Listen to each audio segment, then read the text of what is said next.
Kunle Adewale was a young, handsome billionaire based in Lagos. He had everything life could offer: wealth, influence, and respect. Yet, none of these mattered as much to him as his love for one woman, Ngozi. Kunle adored Ngozi deeply and believed she felt the same way.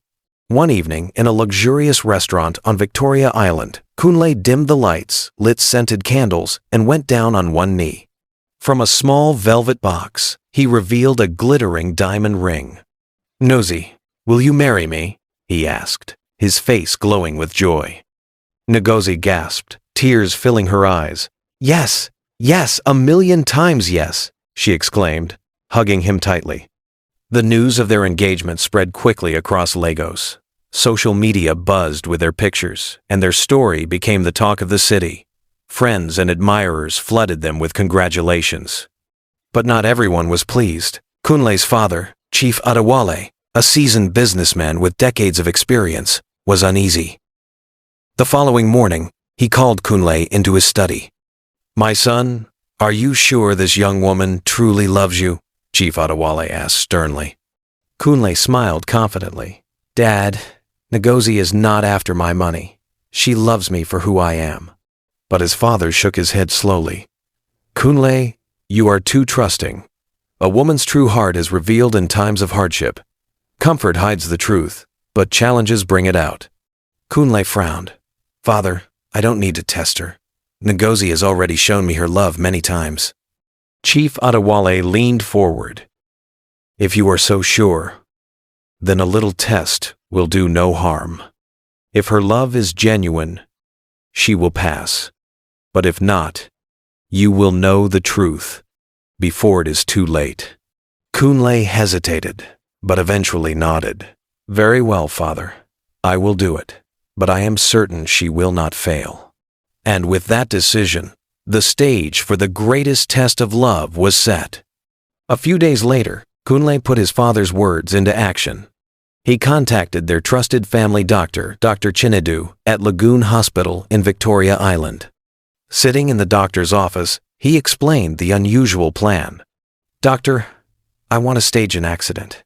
I need to know if Ngozi truly loves me," Kunle said quietly. Dr. Chinedu's eyes widened in shock. "Kunle, are you certain about this? This is not a small matter." "I am sure," Kunle replied firmly. "If Ngozi truly loves me, she will stand by me. If not, I need to know before marriage." After a long pause, Dr. Chinedu sighed. "Very well. I will help you." That evening, Kunle was admitted to the hospital under the disguise of a critical accident. Thick bandages were wrapped around his legs and neck, making him look gravely injured. He was placed on a hospital bed, machines beeping softly around him. When everything was in place, Dr. Chinedu picked up his phone and dialed Ngozi's number.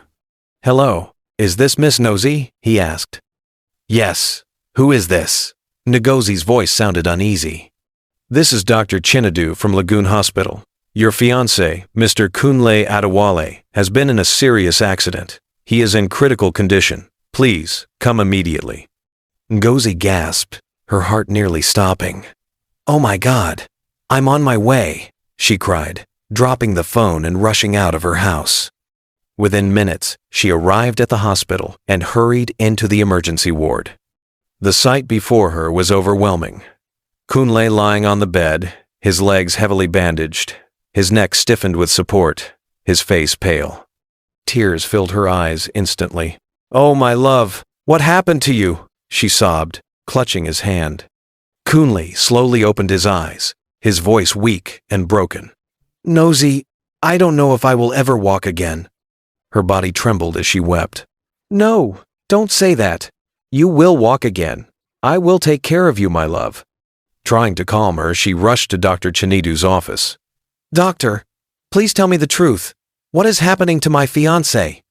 The doctor sighed deeply, shaking his head with practiced seriousness.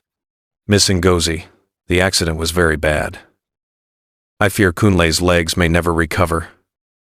The fractures are too severe. I don't think he will ever walk again." Ngozi froze, her knees weakened, and she grabbed a chair to steady herself. Her lips quivered as she whispered, "No, no, this can't be happening." She left the office in tears, her mind in turmoil. For the first time, the weight of her future pressed down on her. Was she truly ready to spend her life with a man confined to a wheelchair? That question haunted her as she drove back home that night. That night the house was quiet when Ngozi stormed into the sitting room, her eyes swollen from crying. Her mother, Mama Ngozi, was in the kitchen preparing dinner. "Mummy," Ngozi's voice broke as she collapsed into a chair. Startled, her mother wiped her hands and hurried over.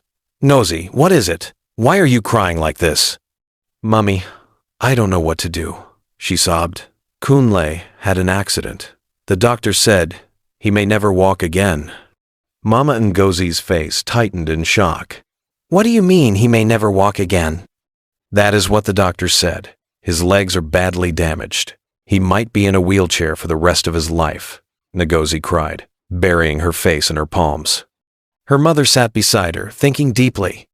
"Ngozi, listen to me. You are still young. Do you want to spend the rest of your life pushing a wheelchair?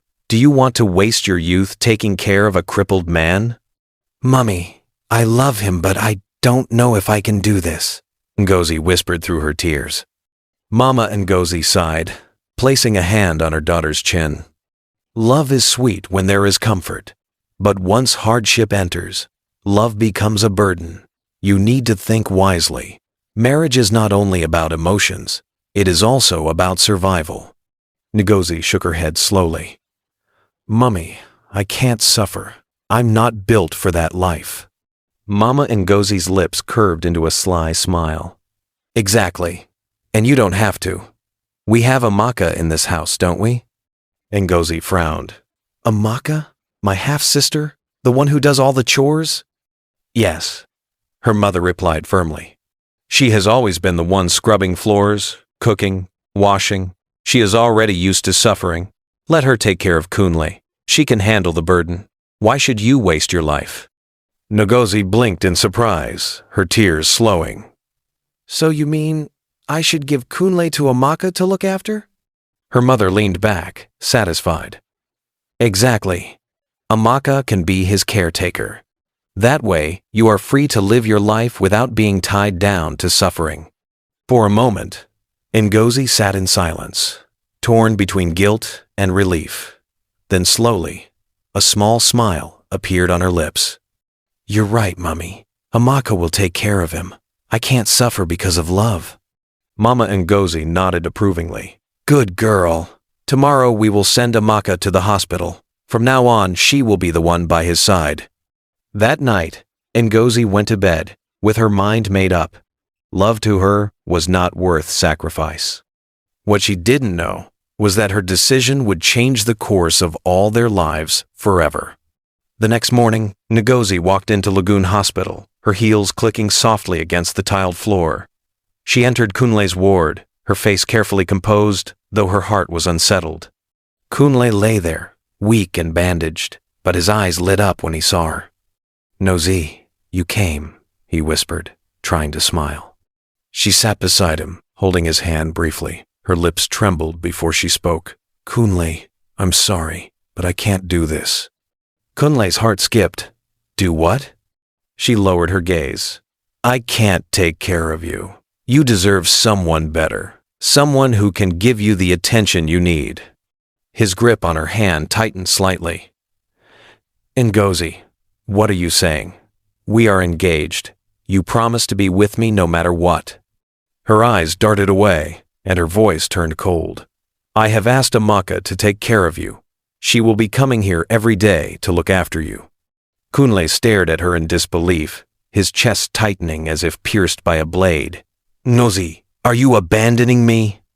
She stood up, brushing imaginary dust off her dress. "Kunle, I am sorry, but I can't tie down my life like this. Please understand." He tried to reach for her, tears forming in his eyes. "Ngozi, don't leave me." But she pulled her hand away and turned her back. "Get well soon," she muttered, before walking out of the ward without looking back. Kunle lay there frozen, tears rolling down his cheeks. The woman he had loved with all his heart had turned away in his darkest moment. 3 days later, Kunle was discharged and returned to his mansion in Ikoyi. He sat silently in his wheelchair by the wide glass window overlooking the garden, his heart heavy. Ngozi had failed the test. But his story was far from over. Amaka, Nozi's quiet half-sister, arrived at the mansion the following day. Unlike Nozi, she didn't complain. She cooked his meals, cleaned his room, and patiently wheeled him around the house. Her gentle voice, her humility, and her selflessness stood in sharp contrast to Ngozi's coldness. For the first time, Kunle began to notice something he had overlooked all his life: the true strength of a quiet heart. From the very first day, Amaka devoted herself fully to caring for Kunle. She was gentle and consistent, never showing the slightest irritation or weariness. In the mornings, she would rise early, clean his room, and prepare his meals with care. She would help him bathe, dress him neatly, and ensure his wheelchair was ready. "Sir Kunle, your food is ready," she would say softly, placing the tray before him with a faint smile. In the afternoons, she wheeled him out into the garden for fresh air. Sometimes she would sit quietly beside him, and other times they would talk about simple things: books, nature, or childhood memories. Kunle watched her closely. Even when sweat ran down her forehead from long hours of work, she never complained. She did everything with patience and calmness, as though it was her joy to serve. One evening after dinner, Kunle noticed how tired she looked while clearing the dishes. "Amaka, come and sit down," he said gently. She hesitated, wiping her hands on her wrapper. "I'm fine, sir." "I insist. Sit," he repeated firmly. Slowly she obeyed, taking a seat across from him. He studied her for a moment before asking, "Amaka, why are you doing all this? You don't owe me anything. You are not my fiancé. So why sacrifice so much for me?" Amaka lowered her gaze, her voice quiet but steady. "Because I know what it feels like to be abandoned." Kunle tilted his head. "What do you mean?" She took a deep breath. "My mother died when I was 9. When Papa remarried, Mama and Ngozi came into our lives. Since then, I was never treated like a daughter. I became the one who cooked, cleaned, and washed, while Ngozi enjoyed every comfort, but I never complained. I just learned to endure. That is why when I saw you in this state, I couldn't turn away. I don't want you to feel what I've always felt." Her words pierced Kunle's heart. For a moment he was silent, overwhelmed by her honesty. Unlike Ngozi, who thought only of her own comfort, Amaka was selfless. She understood suffering, yet chose compassion over bitterness. That night, as Kunle lay awake in bed, his father's words echoed in his mind. "A woman's true heart is known in hardship." And now he knew. He had seen the truth with his own eyes. While Amaka dedicated herself to caring for Kunle with humility and love, Ngozi was busy living a completely different life. In Lagos, she partied with friends almost every weekend, moving from one high-profile event to another. Pictures of her at luxury lounges in Lekki and rooftop parties in Victoria Island filled social media. She laughed, danced, and entertained wealthy admirers, behaving as though she had never been engaged. One evening, her friend Adiaze confronted her at a dinner outing. "Ngozi, why haven't you been visiting Kunle?" Adiaze asked, sipping her drink. "He is still your fiancé." Ngozi rolled her eyes and waved her hand dismissively. "Please, Ada, I am too young to waste my life pushing a wheelchair. If I go there often, Kunle will expect me to stay with him, and I can't do that." Adize looked at her in disbelief. "But this is your fiancé, the man you were about to marry. Do you know how many women would give anything to be in your shoes?" Ngozi smirked. "He proposed to me when his legs were fine. Now, the doctor says he may never walk again. What kind of future would I have with a crippled man? I have dreams, Ada. I can't tie myself to that kind of life." Adize sighed heavily, shaking her head. "Ngozi, you are playing with fire. A good man like Kunle is hard to find. Don't throw him away." But Ngozi leaned back, adjusting her hair. Let Amaka have him if she wants. She is already used to suffering. That's her level. Me? I deserve more. Meanwhile, back at the mansion, Amaka's quiet presence brought comfort to Kunle. Every morning, she served his meals with a smile. Every afternoon, she wheeled him out to the garden, where he felt peace in her company. Every night, she ensured his needs were met before she retired to her own room. One evening, as she wiped sweat from her forehead after a long day, Kunle watched her carefully. Unlike Ngozi, who only loved the spotlight, Amaka found joy in serving others. Unlike Ngozi, who ran from hardship, Amaka embraced it with grace. The contrast between the sisters had never been clearer. And slowly, Kunle's heart began to shift in a direction he had never imagined. Weeks passed, and Kunle had seen enough to understand the difference between the two sisters. But his father, Chief Adewale, urged him to take one last step. Kunle, his father said firmly one evening, go to Ngozi's house. Tell her family you still want to continue with the wedding. If she accepts, then perhaps she truly loves you. If she rejects you, then you will have your final answer. Kunle sighed heavily. He already knew the truth, but he agreed to his father's counsel. The following afternoon, Kunle was wheeled into Ngozi's family home in Surulere. Ngozi sat in the living room scrolling through her phone. Her father, Mr. Okafor, was watching the evening news, while Mama Ngozi busied herself in the kitchen. As soon as Ngozi looked up and saw him, her face stiffened, but she quickly forced a smile. Baby, you didn't tell me you were coming, she said, standing up awkwardly. Kunle looked straight at her, his expression calm but heavy. I came to tell your family that despite everything, I am ready to continue with our wedding plans. Her father's face brightened immediately. That is good news, my son. You are a good man and we support the marriage, he said warmly. But Mama Ngozi frowned. Her arms crossed tightly over her chest, her face filled with disapproval. Ngozi's lips trembled. She swallowed hard, then took a deep breath. Kunle, I can't do this, she finally said. The words hit Kunle like a thunderbolt. He clenched the armrest of his wheelchair. What do you mean you can't do this? Ngozi avoided his eyes. I mean, I can't marry you. I'm sorry. Her mother quickly added coldly, Yes, Kunle, we are sorry. You will find another woman. For a long moment, the room was silent. Kunle's heart shattered into 1,000 pieces, even though he had expected this outcome. The woman he had once loved so dearly had spoken without hesitation. Without another word, he turned his wheelchair around and rolled himself out of the house. As he left, Mr. Okafor sighed deeply. Ngozi, are you sure about this? Ngozi nodded quickly. Yes, Daddy. I can't waste my life taking care of a man in a wheelchair. It will drain my youth. Her mother smiled with satisfaction. You made the right decision, my dear. You are still young and beautiful. You will find another rich man. But little did they know, that single decision had closed a door forever.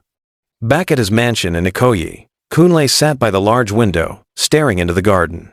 His heart was heavy, but his mind was finally clear. Ngozi had failed the test, and not just once, but at every step. Yet, through all his pain, one person had never left his side, Amaka. She cooked his meals, cleaned his room, wheeled him around the compound, and cared for him with patience that never wavered. Her quiet presence was like medicine to his soul. One evening, after dinner, Kunle called her into the sitting room. She came in shyly, wiping her hands on her wrapper. Amaka, sit down, Kunle said softly. She obeyed, her eyes lowered. For a moment, Kunle studied her, then took a deep breath. Amaka, you have stood by me when I had nothing to give in return. You showed me kindness when I was at my weakest. You cared for me without complaint. That is what true love means. Her eyes widened in confusion. Sir Kunle, why are you telling me this? Slowly, Kunle reached into his pocket and pulled out a small velvet box. He opened it to reveal a beautiful ring. Amaka, will you marry me? Her hands flew to her mouth, her eyes filling with tears. Sir Kunle, are you serious? Yes, he said with a tender smile.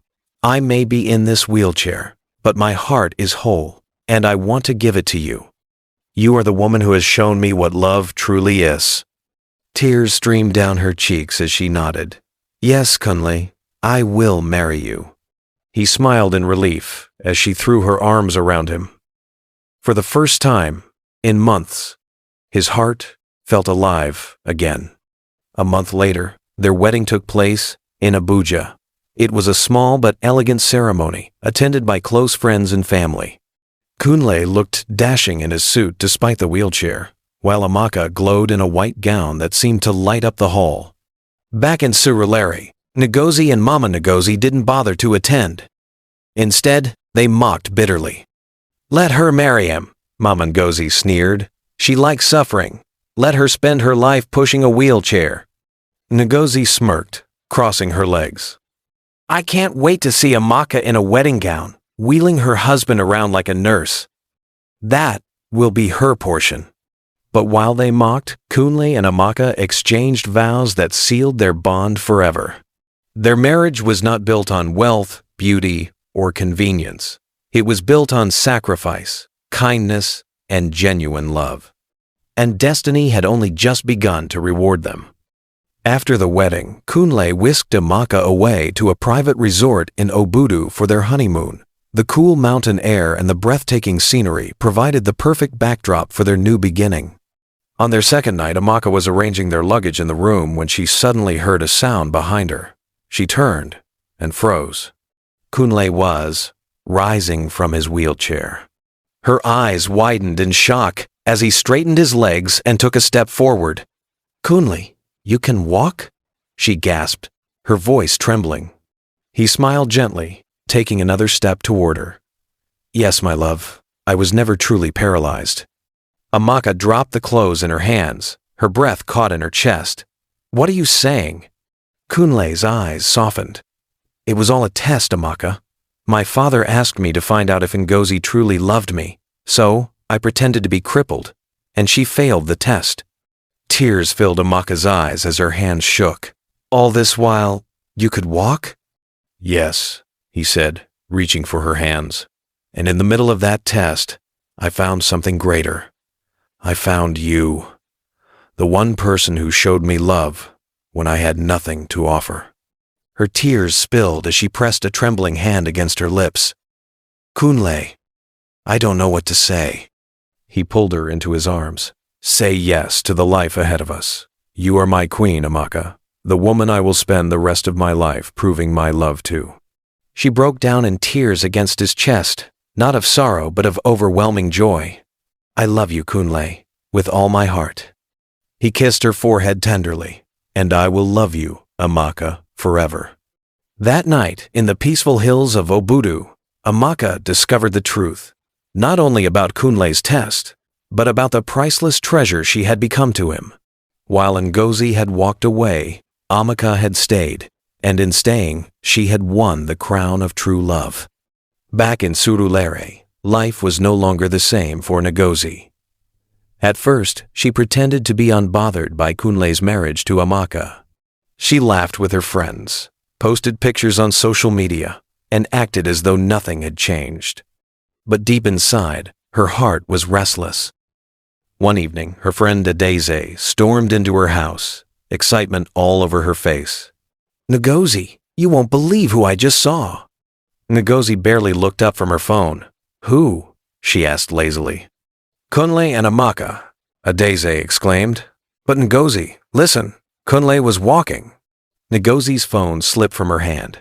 Walking? That's impossible. He was crippled. I'm telling you the truth, Adeze said quickly. He was walking perfectly. No crutches, no wheelchair. And Amaka, Ngozi, she looked like a queen beside him. For a moment, Ngozi stood frozen. Her legs trembled as her mind raced. Then she grabbed her car keys and rushed out of the house, her heart pounding. When she arrived at Kunle's mansion in Ikoyi, Amaka opened the door. She wore a calm smile. Sister, You are welcome. Please come in. But Ngozi folded her arms and snapped. Where is Kunle? So you wanted to keep it a secret that he can walk? You thought you could hide him from me? Amaka's smile remained steady.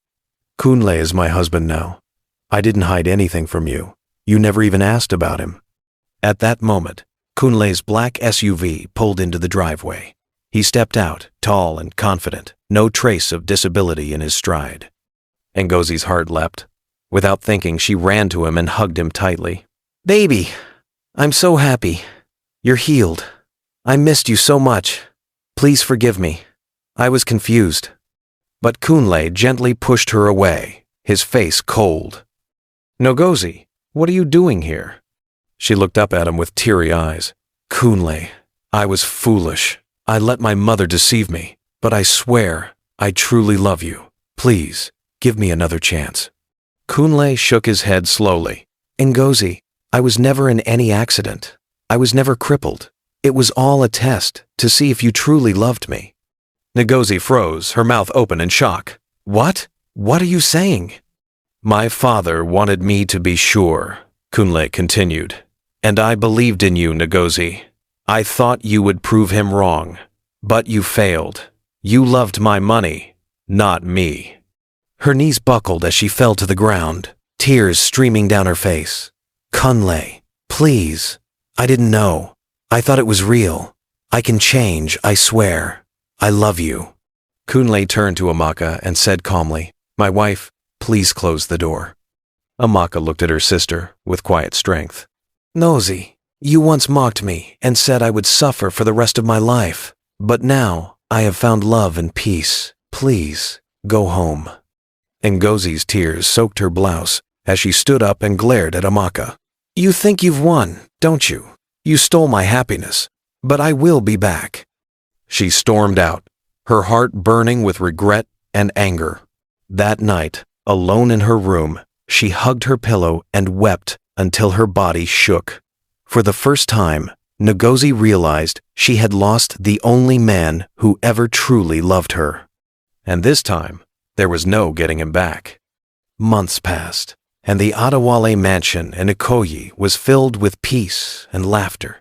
Amaka's quiet devotion had blossomed into joy, and her marriage to Kunle grew stronger each day. Soon, Amaka's belly began to swell.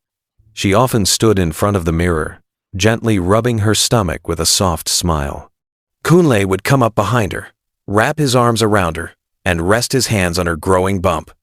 My queen, he would whisper, kissing her cheek. Our little one is growing well. Amaka would giggle softly. Yes, my love. Soon we will hear the cries of our baby. And indeed, months later, the hospital ward echoed with the sound of a newborn. Amaka had just delivered a beautiful baby boy. Though exhausted, she beamed with joy as she held her son for the first time.